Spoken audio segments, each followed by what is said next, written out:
Welcome to Prodeo Weekly. It is a week leading up to a holiday weekend in the US, Memorial Day.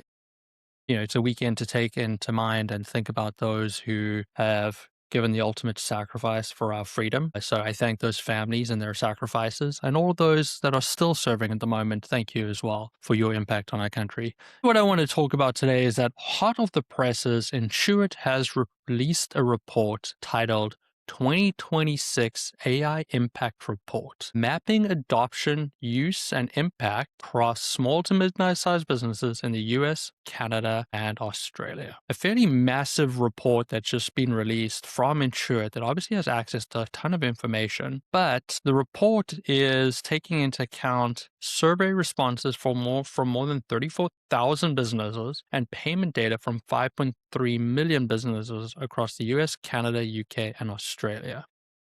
And here's the big takeaway from this report. Its bright, shiny AI world starts with AI is no longer a future trend for SMBs. It's already becoming embedded into daily workflows, especially for businesses focused on growth, operational efficiency, and digital transformation. An article that went along with this from Firm of the Future, which I'll drop into the comments, talks about 3 in 4 small businesses now use AI regularly, and that businesses use AI are reporting measurable operational gains. It's a lot of very, very bold statements being made by a report that when you dig into it, it might not all be as it tends to be. But we'll dig into it a little bit more and go through some of the topics and all the key findings that come along with the report. But I think what it does highlight is that AI is real. Most business owners are considering how they use AI in their business. I think the big question a lot of people are still trying to figure out, is this something we really want to lean into? Will this really make a difference in the way that we're running our business? And will it really save us time? And I would say there's some generally mixed results, right? I know it saves me time. I know I get through a lot of research preparing for this video. I dropped the article into ChatGPT and said, please summarize it for me. It's a long report. I mean, what are the total pages on this thing? It is 36 pages. That's a lot of reading. And I would get distracted multiple times through a 36-page report. But when I summarize it, it's probably down to 4 or 5 pages, right? A lot more approachable, a lot more digestible, and it allowed me to quickly read through the findings, create some thought processes around it, and start recording this video almost immediately. So I'm going to be able to go from get report, summarize report, record video, and probably edit in the time that would have traditionally taken me to read the report. That's huge. I have a lot going on, and when I have to make a decision about what's important to my time, this most likely would have fallen off the back end. But because I have this great AI tool, I am able to prioritize it, look into it, read it, digest it, and bring it to you guys. And this video is probably going to be 10 to 14 minutes, which is a lot better than reading 36 pages. 36 pages? Probably an hour worth of reading.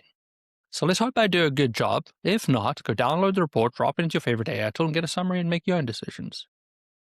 But I would prefer you stay and listen. So let's work through some of the key findings on the report. One of them was AI usage is widespread, but paid adoption is still early. This was an intriguing bit of information for me. The report says through the survey, 70% of businesses were using AI, but only 10 to 12% were actually paying for dedicated AI tools, which first scared me, right? Like, what are we doing? We're chucking stuff into free tools and hoping for the best. And there probably is a little bit of right there. There's a little bit of experimenting, taking options with the free ones, probably summarize, helping write emails, all those good things. But I think what people are doing and where this big differential is people are using the tools already brought into the apps they already use. This is a QuickBooks report. It comes from Intuit. They have built AI. There's a very good chance the people that are responding, also people that really like the tools that Intuit are bringing to them, are making use of them. Makes sense. It does also create this world where there's probably some casual use, which is probably saving people a little bit of time.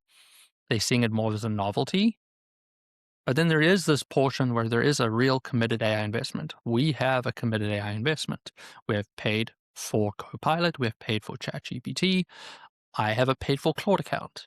It is interesting to note that the report also breaks down that among businesses that paid for AI in 2024, approximately 85% of them are still paying for it in 2025. That means people who invested in AI tools specifically in 2024, most of them are still paying for them in 2025. I'd love to know where that drop off is coming from, where they've gone to, if they've changed, are they just using other tools to develop their own tool? Unclear. But it does show that if you are willing to invest it, you're part of your company, it probably stick around for the long term. The next big takeaway on the report is that productivity gains are the clearest and strongest result. People are saving time. They're saying, based on the feedback, in the US, 78%, Canada, 73%, UK, 77%, Australia, 79% of people are showing savings in productivity or gains in productivity, giving them more time to focus on their business or potentially do things outside of their business.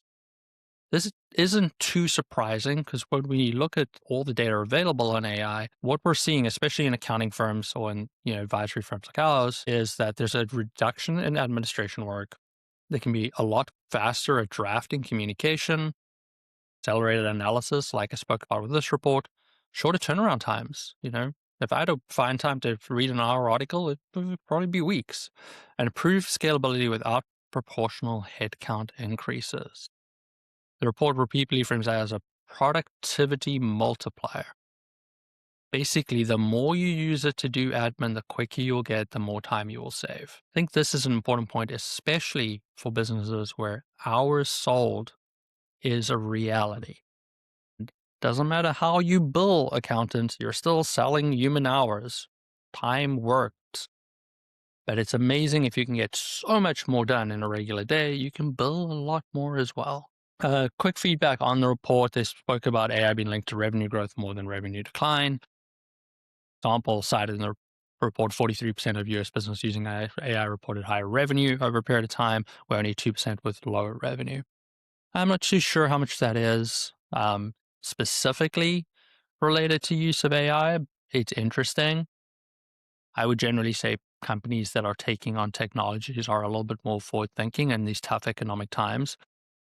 A better chance of making adjustments and staying ahead of the game. But at the same time, they could be using AI to figure out where to go next. What adjustments should they be made? The report suggests things that AI is not just reducing costs, improving responsiveness, customer experience, marketing effectiveness, operational throughput, and decision-making speed.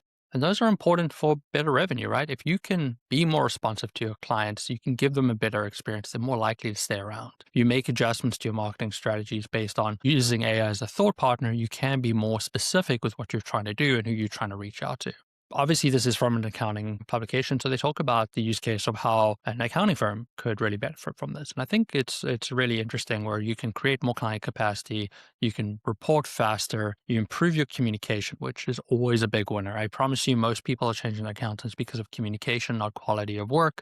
So if you can be better at communication, that is a huge win. And I think that better communication is just a generalized, every business could do with better communication. So if you are at least using it for that, you're probably winning. It talks about improved margins and expanding services. I think that's all true. One of the fourth topics I bring out is AI is reducing burnout and compressing workdays. This one I feel like is a little bit of a stretch. I can see how repetitive workflows can be really tiring. If I had to read this report in its full detail, I'd be exhausted.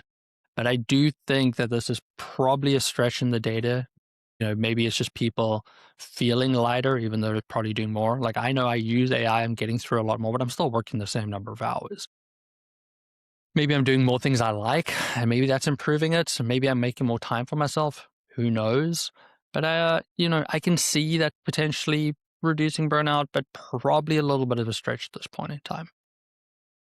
The fifth takeaway of the report is AI is not currently driving widespread layoffs. And I think this is a very interesting one where everybody feels like AI is going to take your job. And in some cases, it probably will. There's a lot of roles within jobs that most likely won't exist in 5-10 years' time. But what is happening right now is that it's not reducing the workload, the people count at all. Instead, it's allowing people to do more. So what it is reducing new hires rather than reductions in the workforce. So people are able to be a little bit smarter. They're able to try to see if they get a little bit more revenue out of each employee, which hopefully means every employee gets paid a little bit more down the line.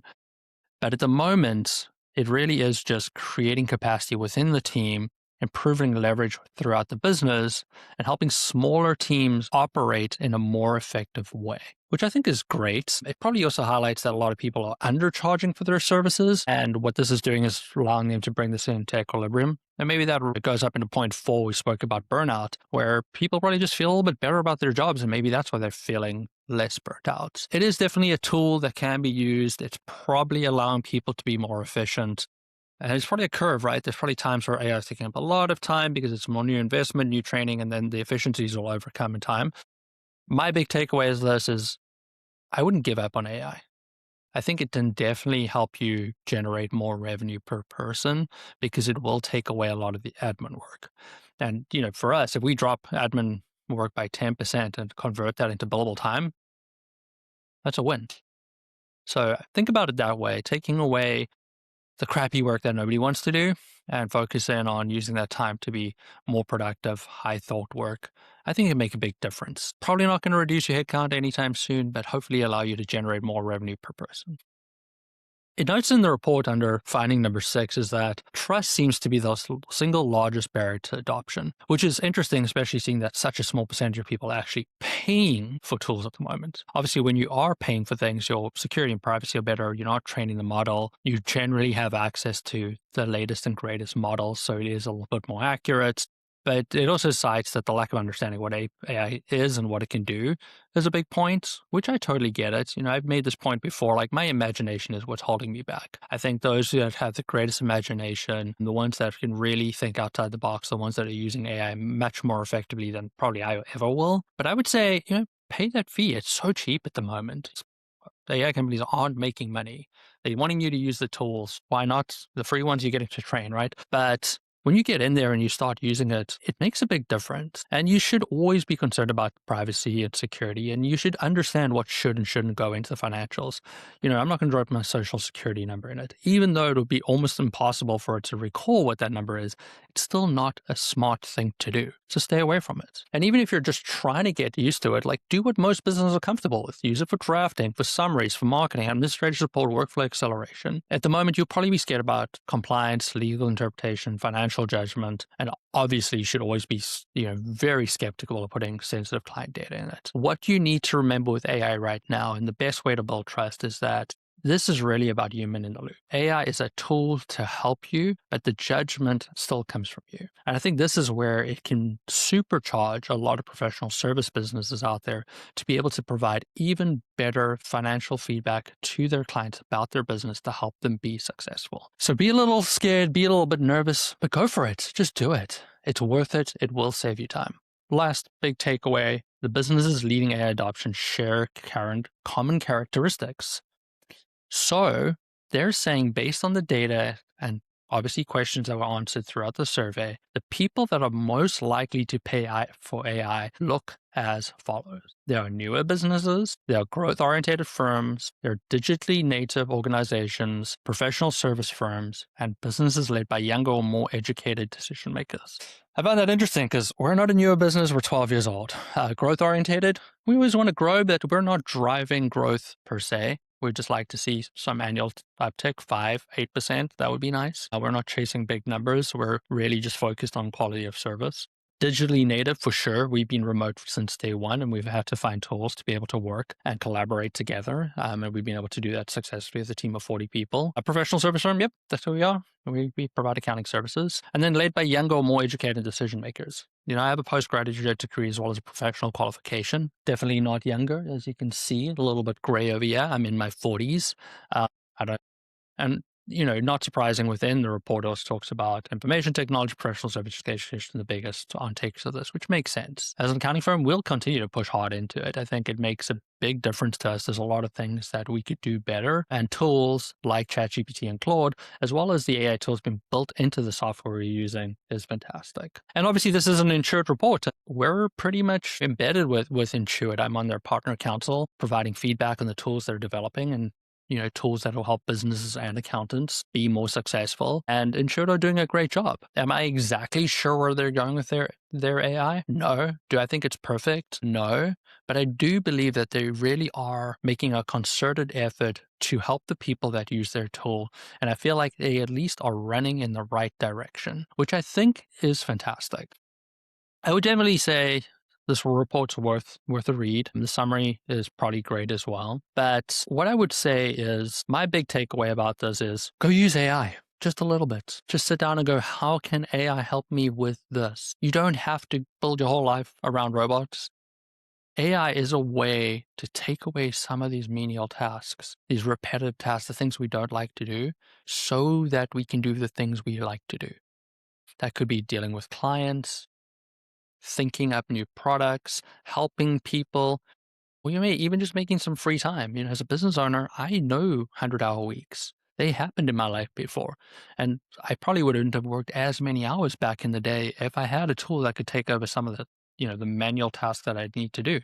I've got a piece of paper right here in front of me with like 8 manual things that I need to do right now. Some of them I will use AI to support me. Some of them might get AI to do all of it. And unfortunately, there's still some of them that I'll have to do by myself. And maybe that's, again, my imagination holding me back. But what I do think it is very, very clear is that AI can make our lives easier. I don't think it's replacing our jobs anytime soon, but I think it can support us to allow us to be the best versions of ourselves so that we can support our customers. At the end of the day, for me, that is the most important thing. How can I help the people we serve? And right now, AI is a tool that allows me to do that. Some thoughts to leave you with, some practical recommendations that will help you figure out your own AI strategy. 1, start small. Focus on one workflow. Focus on one task. See how much time that saves you, and then do a second, and then a third. Number 2, always make sure your company has an AI policy. You need to understand what can and cannot be useful, which tools they should be using, and make it very clear to your team about the client data that can go into AI tools. Number 3, I highly recommend you invest in AI training. Even the simplest of what is AI could be very helpful for your team to open up their thought process towards these tools. AI adoption is a competitive tool. It's a good place to attract good talent to your side. It's a great way to keep talent. And people who are working for you want to grow skills while they're working with you. So when they move on to the next job, that they've developed something. So support them. Give them those tools to be the better version of themselves. Number 4, focus on augmentation, not replacement. This tool is here to help elevate our team members. Take them out of the day-to-day grind and allow them to serve our customers better and be more efficient in making sure our clients are successful. Do not think of this as a replacement of people. This is a strengthening of your people to help your firm be better. Last point, build operational discipline. Build processes out. The more standardize your process on the way you do things, the easier it is to incorporate AI because there's better leverage. You learn how to do it with one client, you can spread it out of all clients. That makes a big difference. 100% go read the article, 100% go download the report, take a look at it, get the summary, whatever you need to do. But this is what is very clear from the report. AI is not a passing trend. People are using it, especially in small to medium-sized businesses. Businesses that are using it are seeing an advantage and are seeing it being allow them to be more effective in the marketplace. Businesses that are adapting faster are getting further ahead, and I think we're going to continue to see bigger and bigger gap. Let's remember this. AI won't replace trusted advisors, but advisors who use AI effectively will absolutely outperform those who won't. AI and people is the way forward, and I will talk to you all again next week.